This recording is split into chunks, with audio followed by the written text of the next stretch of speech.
고린도후서 11장 23절과 26절에 보면은 바울이 복음을 전하면서 받은 고난이 어떤 것인가 쭉 말씀하고 있습니다. 먼저 바울은 39대나 되는 매를 5번 맞았습니다. 당시 유대인의 율법에 의하면 40대 이상은 못 때리게 돼 있어요. 근데 사람이 세다 보면 41대를 40대로 착각할 수 있잖아요. 그럴까 봐 39대로 못을 박았어요. 맞는 형벌 최대치가 39대거든요. 이게 얼마나 고통이 심한가 하면은 자료 보면은 30대를 채 맞지 못하고 죽는 죄수들이 많았다고 그래요. 근데 그 모진형을 바울은 5번이나 받았습니다. 그런가 하면은 태장을 3번 받았다고 했는데, 태장은 뭐냐면 가죽 채찍이 있잖아요. 그 채찍 끝에 납덩이를 달아요. 그걸로 그냥 때리는 거예요. 그러면 거기 맞으면 뭐 살이 찢기고 살점이 떨어져 나가는 거예요. 그게 태장인데 그 태장을 3번이나 받았어요. 그런가 하면 루스드라라고 하는 곳에서는 돌에 맞는 형벌을 받았는데, 그 돌에 맞은 바울의 상태가 얼마나 심각했던지 사람들은 바울이 죽은 줄 알았어요. 그 성 밖에 희쳐버린 데다가 내다 버린 적도 있습니다. 이 모든 형벌은 다 복음 전하는 것 때문에 받은 형벌입니다. 형벌뿐 아닙니다. 강을 건너가다가 홍수가 나 죽을 뻔도 했고요. 길을 가다가 강도 만나기도 했습니다. 동족 유대인들 중에서는 바울을 죽이기 전에는 잠도 안 자고 먹지도 않겠다고 결심한 바울 암살단 40명이 있었어요. 늘 암살의 위험에 바울이 시달린 거죠. 이외에도 배를 타다가 풍랑을 만나 죽을 뻔하기도 하고, 자기가 전도한 사람들에게 배신당하기도 했어요. 못 먹고 못 입는 거는 뭐 수시로 당한 고난이었습니다. 우리가 이 중에 한두 개만 당해도 포기할 것 같은데 바울은 포기하지 않고 하나님의 일을 계속했습니다. 계속 전도했고 교회를 세웠습니다. 어떻게 바울이 이렇게 할 수 있었을까? 우리가 참 의문 드는데, 오늘 말씀에 바울이 그렇게 그 모든 고난을 이길 수 있었던 비결이 나옵니다. 그건 뭐냐? 바로 하나님의 위로입니다. 5절입니다. 같이 읽어볼까요? 그리스도의 고난이 우리에게 넘친 것 같이 우리가 받는 위로도 그리스도로 말미암아 넘치는도다. 아멘. 분명 고난이 컸습니다. 그런데 그 고난을 능히 이길 수 있는 넘치는 위로가 바울에게 임하였습니다.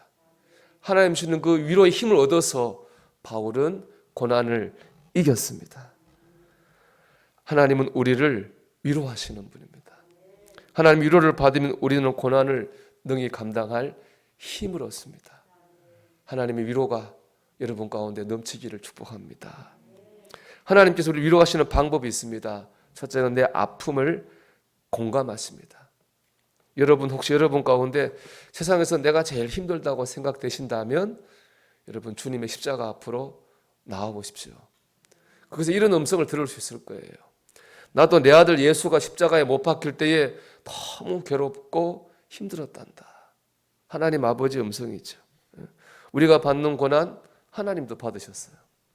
우리가 받는 고난 주님도 받으셨습니다. 그래서 내가 얼마나 힘든지 아십니다. 내가 얼마나 아픈지 아십니다. 사랑하는 아들아, 사랑하는 딸아, 내가 얼마나 힘든지 내가 안다. 우리가 주님의 이 음성을 들을 때에 하나님의 위로를 받게 됩니다. 히브리서 2장 18절 이렇게 말씀합니다. 그는 몸소 시험을 받아서 고난을 당하셨으므로 시험 받는 사람들을 도우실 수 있습니다. 이렇게 말합니다. 여러분의 아픔을 가지고 여러분 십자가 앞으로 나오십시오. 거기서 내가 너를 안다. 여러분 주님의 위로를 받으시기 바랍니다. 두 번째, 고난의 뜻이 있음을 알게 하십니다. 사도 바울이 말할 수 없는 고난 가운데서도요, 하나님의 위로를 통해서 고난을 이기는 그 모습이 사도 바울만 좋은 게 아니고 그 모습을 본 다른 성도들이 큰 위로를 받고 힘을 얻었습니다.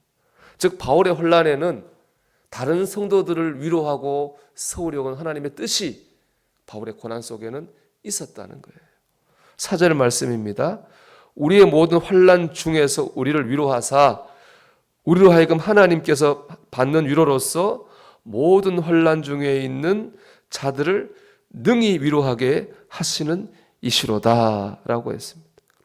내가 받는 고난이 헛된 고난이 아닌 거예요. 이 고난 속에 하나님의 뜻이 있습니다. 우리가 그걸 깨달을 때 뭐가 느끼나요? 보람을 느끼죠. 아, 이 고난이 헛되지 않구나. 우리가 세상적으로 그렇잖아요. 하루 종일 일하고 힘들게 들어갔지만 그 잘 자고 있는 아이들 보면은 보람을 느끼잖아요. 내 고생이 헛되지 않으니까. 그런 거죠.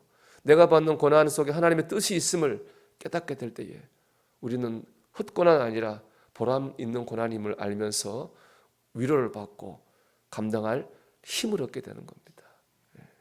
여러분, 우리의 고난이 헛되지 않습니다. 하나님의 뜻이 있는 줄 믿습니다. 세 번째, 고난에서 건지십니다. 우리 고린도서 1장 10절 말씀 같이 읽어보겠습니다.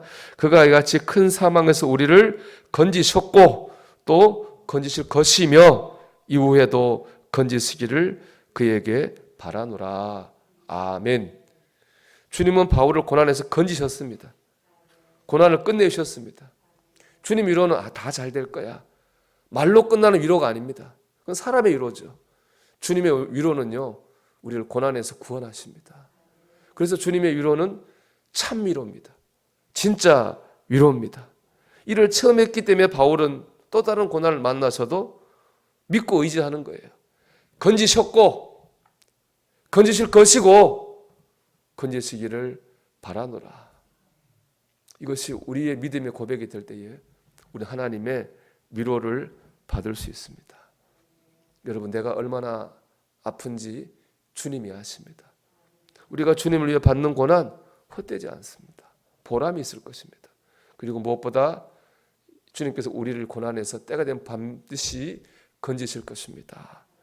주님을 의지하십시오. 오늘도 주님을 의지함으로 하나님이 주시는 위로를 힘으로 받는 저와 여러분이 되기를 주의 이름으로 축원합니다.